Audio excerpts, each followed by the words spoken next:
नमस्कार दोस्तों, मेरे चैनल में आपका एक बार फिर से स्वागत है और एक नई वीडियो के साथ। तो फिर बिना इंट्रो में टाइम वेस्ट के वीडियो में आगे बढ़ते हैं। Then let's start. So friends, ये HP की कॉम्पैक्ट CQ42 लैपटॉप है जिसकी प्रॉब्लम है पावर ऑन नहीं हो रहा है। चलिए सबसे पहले आपको एक बार इसकी प्रॉब्लम दिखा देते हैं।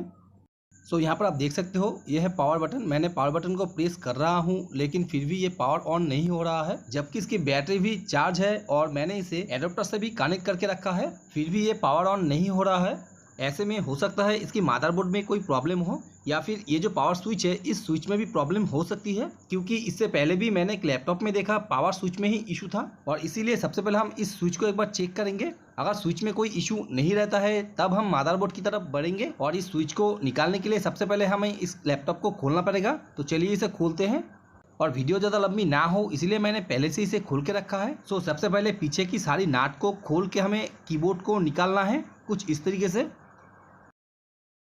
और फिर इसे, लेकिन यहाँ पर आपको थोड़ा सावधानी बरतनी चाहिए।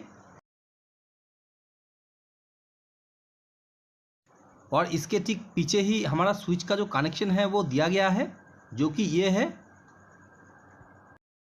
और यहाँ पर एक स्क्रू दिया गया है। तो चलिए इस स्क्रू को खोल के इस बोर्ड को निकालते हैं। सो यहाँ पर हमने स्क्रू को खोल के सर्किट बोर्ड को निकाल लिया है और यहाँ पर आप देख सकते हो एक स्विच दिया गया है और इसी स्विच को प्रेस करने पर हमारा लैपटॉप पावर ऑन होता है। और कभी कभी इस स्विच की नीचे कार्बन या फिर डस्ट जम जाने पर ये स्विच ठीक से काम नहीं करता है। तो चलिए सबसे पहले एक बार मल्टीमीटर के थ्रू इस स्विच को चेक कर लेते हैं। तो जब हम इस स्विच को प्रेस करते हैं तब इस स्विच की ये जो पॉइंट है, ये 2 पॉइंट आपस में शॉर्ट होती है और लैपटॉप को पावर ऑन करती है। और इसीलिए हम इन 2 पॉइंट में मल्टीमीटर की दोनों प्रोब को रख के इस स्विच को प्रेस करके मल्टीमीटर के थ्रू चेक कर सकते हैं कि ये स्विच वर्किंग कंडीशन पे है या नहीं।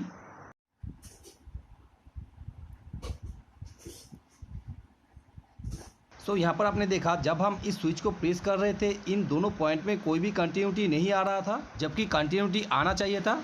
और मेरे पास सेम स्विच नहीं है, इसीलिए मैं थिनर की मदद से इस स्विच को क्लीन करने की कोशिश करूंगी। अगर क्लीन करने पर ये स्विच वर्किंग कंडीशन पे आती है तो ठीक है, वरना बाद में मुझे इस स्विच को रिप्लेस करना पड़ेगा। सो सबसे पहले हम इस स्विच में थोड़ा थिनर देंगे कुछ इस तरीके से।